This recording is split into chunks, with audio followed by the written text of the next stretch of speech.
حضرت ابو ہریرہ نے کیا کیا؟ 3 مرتبہ بھی انتظار نہیں کیا، کپڑا چھوڑا اور بھاگے. بھائی کپڑا چھوڑا اور بھاگے بھاگے بھاگے بھاگے جا رہے. راستے میں کسی نے روکا، ابو ہریرہ کہاں جاتے ہو؟ ابو ہریرہ کہاں جاتے ہو؟ کہا چھوڑ، دیکھنا چاہتا ہوں، گھر جاتا ہوں، دیکھنا چاہتا ہوں. پہلے میں جاتا ہوں یا پہلے میرے نبی کی دعا جاتی ہے؟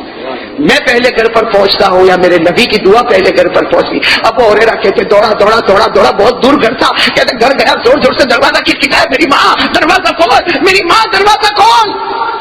اندر سے آواز آئی، کون؟ ماں کی آواز آئی. رونا ہے ماں کی آواز میں. کون؟ کہا ابنو کی، تیرا بیٹا آ گیا. ابو ہریرہ تیرا بیٹا آیا. ماں نے کہا کیوں آیا؟ اندر سے آواز آئی کیوں آیا؟ تو کہا ماں تیرے ہاتھ میں طاقت ہو تو اور مار لے، تیرے ہاتھ میں طاقت ہو تو تیرے بیٹے کو اور مار لے. ارے دروازہ کھلا ہے، ماں کے بوڑھی ماں ہے، بوڑھی ماں. اندازہ لگاؤ کیسی پیاری ماں ہوگی. آنکھوں میں آنسو ہے. ابو ہریرہ آئے تو گلے سے لگایا، کہا میرا بیٹا میں تجھے ماروں گی نہیں، میرا ہاتھ تیرے نبی کے ہاتھ پر لے جا تاکہ میں بھی ایمان قبول کر لوں. حضرت ابو ہریرہ نے کچھ نہیں کیا، ماں کو وہاں چھوڑا، خود باہر آئے، آسمان کی طرف دیکھا اور آسمان کی طرف دیکھ کر کہا اللہ میں سمجھ گیا، اللہ میں سمجھ گیا. میرے پہنچنے میں دیر ہوئی لیکن میرے نبی کے یہاں دعا کے آنے میں دیر نہیں. صحابی اللہ کے رسول کے پاس آئے. سننا قربان جاؤ وہ صحابی پر، ان کا نام حضرت عبداللہ. کیا نام ہے؟ حضرت عبداللہ. کیا کہا؟ سننا کیا کہا، سننا. حضرت عبداللہ رضی اللہ تعالیٰ عنہ نے فرمایا یا رسول اللہ میرے ماں باپ آپ پر قربان.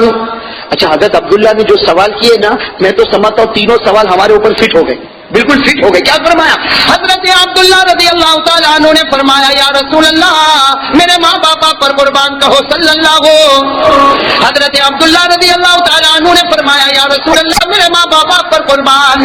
3 پریشانیوں میں ہوں. کتنی پریشانیوں میں؟ نمبر 1 گھر کا جھگڑا، بیوی کو راضی کروں تو ماں ناراض، ماں کو راضی کروں تو بیوی. گھر کا جھگڑا کا. دوسرا اللہ کے رسول پیسے میں برکت نہیں ہے. بتاؤ یہ ٹینشن بھی ہے نا. آتا ہے پیسہ، آتا ہے کہاں جاتا ہے؟ پیسے میں برکت.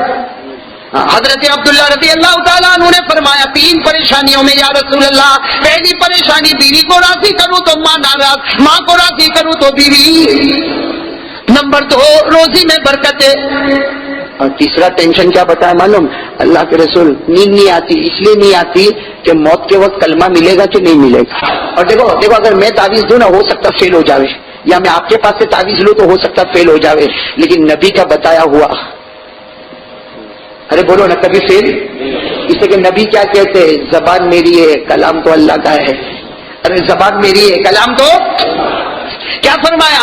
ہمارے آقا تاجدار مدینہ محمد رسول اللہ صلی اللہ علیہ وسلم نے فرمایا عبداللہ تیری 3 پریشانیاں. ارے گھر میں جھگڑا بھی ہے، روزی میں برکت بھی نہیں ہے، موت کے وقت کلمہ ملے گا یا نہیں ملے گا. ہمارے آقا تاجدار مدینہ محمد رسول اللہ صلی اللہ علیہ وسلم نے فرمایا میرے پیدا کرنے والے کی قسم ایک کام کر لے، میرے پیدا کرنے والے کی قسم ایک کام کر لے، فجر کی 2 رکعت سنت گھر میں پڑھ لے، فجر کی 2 رکعت سنت گھر میں پڑھ لے، فجر کی 2 رکعت فرض مسجد میں پڑھ لے.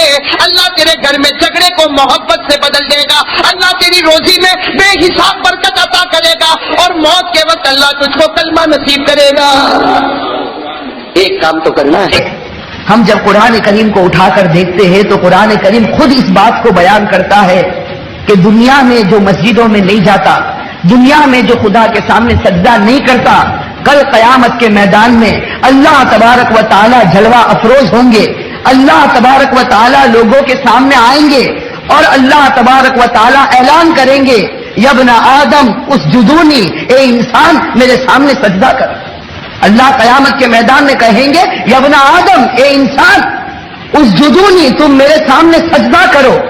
قرآن کریم کہتا ہے کہ جو دنیا میں مسجدوں میں جایا کرتے تھے، جو دنیا میں خدا کے سامنے جھکا کرتے تھے، خدا کا حکم ہوگا کہ میرے سامنے سجدہ کر، سب کے سب سجدے میں گر پڑیں گے، سب کے سب سجدے میں گر پڑیں گے.